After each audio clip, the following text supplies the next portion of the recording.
Welcome to Data Hurdles, a weekly podcast where we explore the impacts data and technology have on our day-to-day lives. My name is Michael Burke. And I'm Chris Detzel. All right, so welcome to another Data Hurdles. I'm Chris Detzel, and I'm Michael Burke. Michael, it's good to have you on again.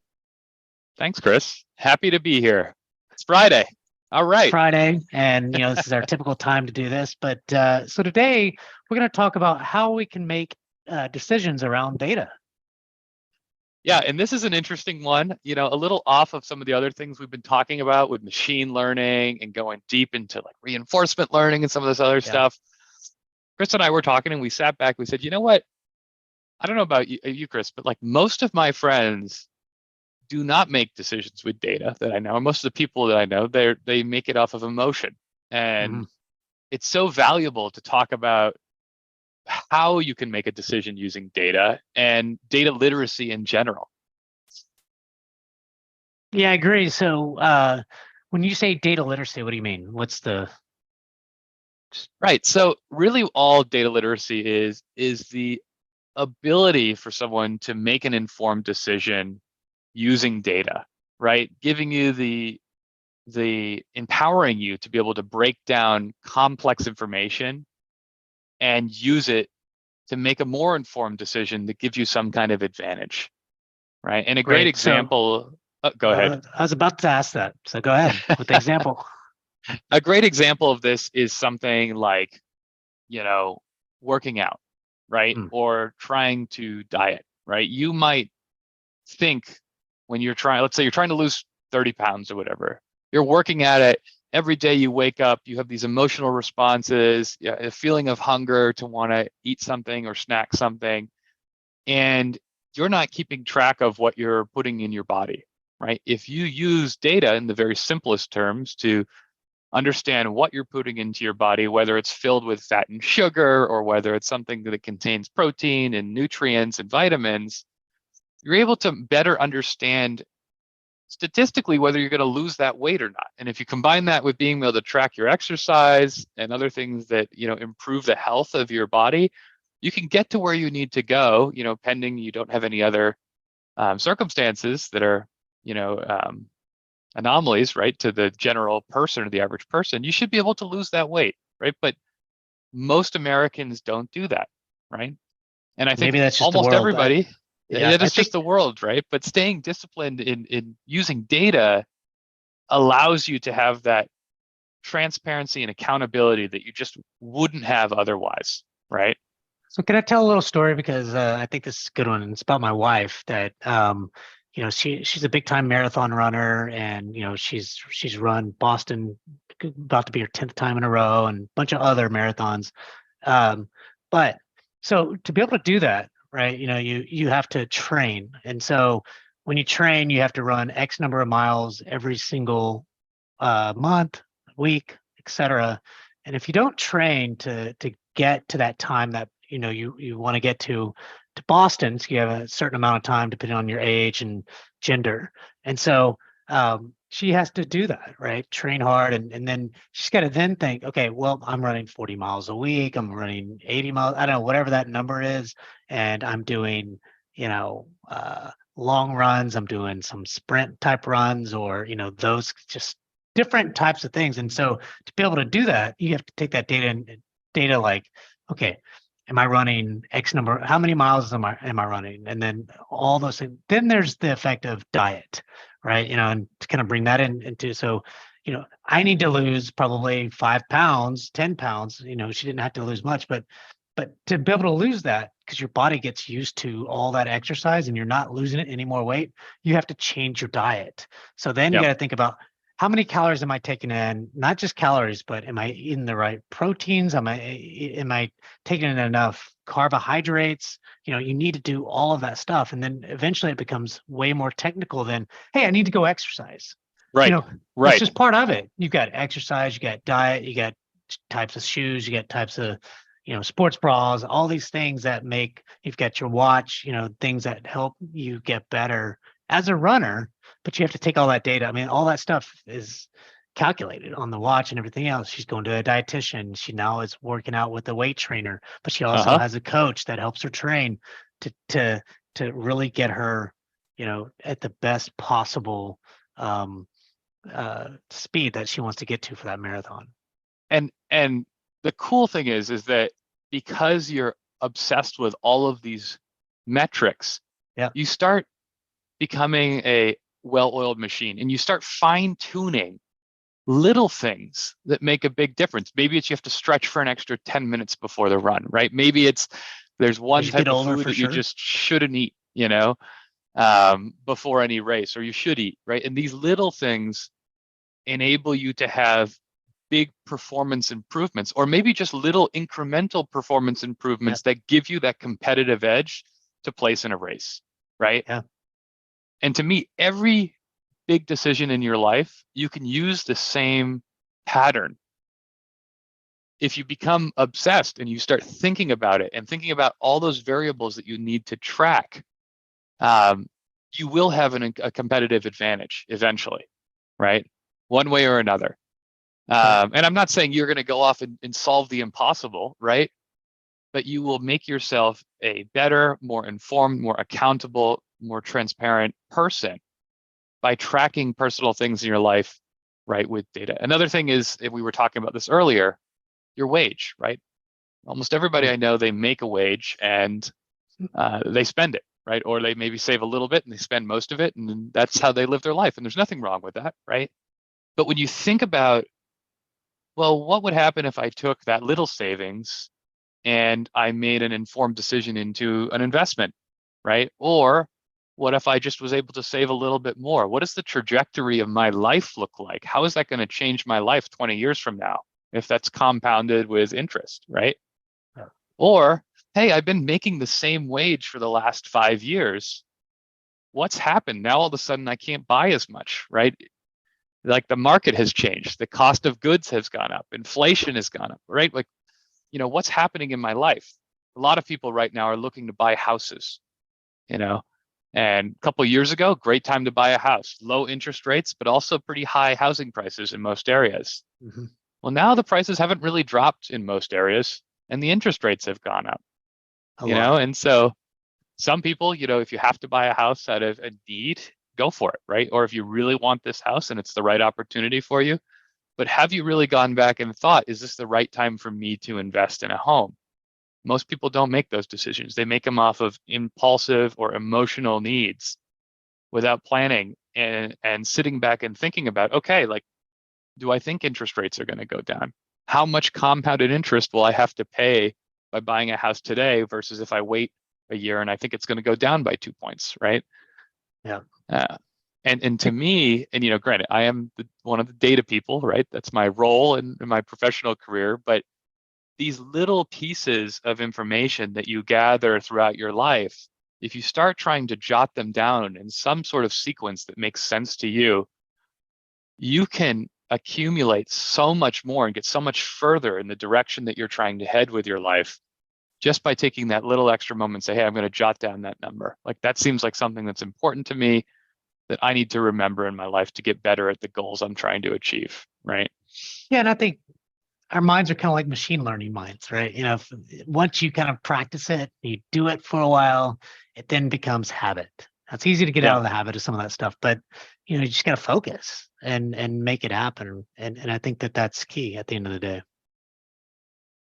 Yeah, you start finding yourself, you're talking about your wife with running a marathon, you start to change the way that you think, right? You start to tuning everything in your life to optimize to those things. And growing up, to share another little fun story, like we didn't have a ton of extra cash or anything like that, and my friend and I used to compete against how much we could save, the biggest discount that we could get off things. And you think about it and you're like, yeah, that's funny. Like, most kids are looking to like spend all their money on something, but we competed against, well, who could get the best deal on something?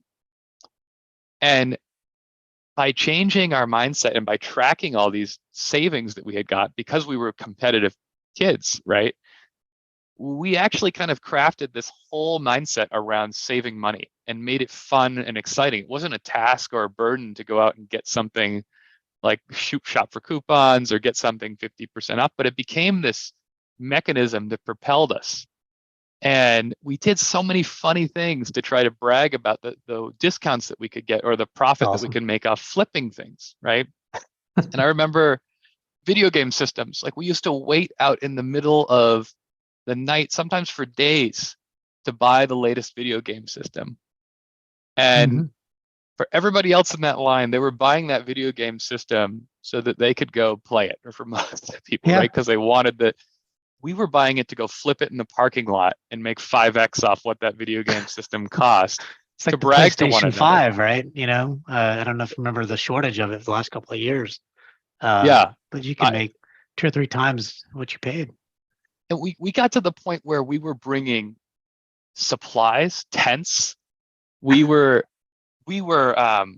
paying other people a margin of what we were going to make to wait in line with us so that we could buy more systems because they had a limit per person, right? That's awesome. And this was all driven by this mindset that we had of saving and being frugal and trying to bragging rights of who could make them more on these things, And I remember like my first new car. It was another big thing. I waited and haggled with this car dealership. First of all, I drove to the middle of nowhere to the biggest car dealership that I could find to buy my first car. It was this Toyota, right? Yeah. And I had decided to drive to this dealership and go way out and not go to my local dealership because I had done all this research that this was the car dealership that sold the most Toyotas in the whole, tri-state area where I'm located in Massachusetts. They were like the biggest, and I knew that they had the biggest volume. And so they were probably had the biggest flexibility to provide a discount because their margins were higher. And then what I did is I found out, I don't know how I got this, maybe I was talking to one of the sales reps, when their quarter ended. Because I knew that at the end of the quarter, they were going to be more apt to give a discount because they have quotas they have to meet. Yeah. And then I waited for a day where there was really bad weather. It was a snowstorm. So I had the best of like all places, and it was a snowstorm, end of quarter, and I'm this young college kid trying to buy a car. And on top of that, I negotiated with the guy for 6 hours, right? And I came back and I was like, I bought a car for 30% less than what I saw at our local market. And I bragged to my friend, and that was like the new highlighted standard of, well, you got to beat that, right? And it wasn't, this was all the data that we had collected to make this decision. And at that point, we're doing it for fun, right? But we're saving 30% on a vehicle, right? That otherwise most people are going into debt on and not thinking about any of this stuff. They're thinking about, oh, I want the premium version of the car because that's the coolest one with all the bells and whistles. Well, that's also the one that depreciates the fastest, right? Yeah, and so that's all right. these fun things, if you start digging into it, you optimize a problem and you come out so much further ahead than if you were just to make a decision on impulse or because you needed it. Just think, it's on a $20,000 car, that would have been $6,000 of a savings. I mean, that's huge. Right. So, and for a just to put it in college kid who's perspective. taking out loans, who's trying to go to college and pay for college, that could be, months of living expenses, right? It is months of living expenses. So Exactly. And your payment was a lot less. Exactly. And that compounded interest and all these other things. So anyways, I think that, what we're getting at is like a lot of people, and we've had this talk with friends and family, they come to me and some of my other friends who do this stuff and they say, well, how do I get started? Where do I start? Right? I don't know anything about data. I'm not a data person. I'm barely a computer person. And my first recommendation always is try to learn Excel if you don't know it, right? It's the easiest program on computers that you can use, or the Google Sheets or whatever the free alternative is that you want to use. I don't know, man. I feel like Microsoft Word's easier. Yeah, but I think that Just like joking, being dude. able to summarize information in some way that's meaningful and input it in a way that's meaningful. Okay, got it. And then start with a problem that you have or a challenge in your life and work backwards and just start asking yourself, well, what do I need to really make the most informed decision at this level, right? We're building out a little home project right now, right? And we decided first off, our first question was like, well, what do we need? We either need to hire a builder or do it ourselves. And so we got 3 quotes from 3 different builders, and we said, no way. Building prices are way too expensive. These contractors are charging like 10x what they normally would because the demand is so high. So we're going to build this ourselves. Oof. And then we said, okay, well, we're not in a rush. What are the prices of all these building materials? And we went on our Home Depot and our Lowe's, and we started plotting out all the different things that we need to build this home improvement project.